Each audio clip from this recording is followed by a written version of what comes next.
y adoramos, Dios, aleluya, al poder de la sangre de Jesucristo. Toda la gloria, toda la honra es para ti, Señor, aleluya.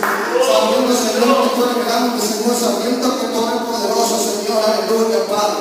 Venimos con el corazón contrito, Señor, humillado delante de tu presencia, papá, reconociendo que tú eres grande, Señor, reconociendo que tú eres poderoso del cielo, reconociendo que para ti no es imposible, Dios del cielo, Padre. Aquí estamos dando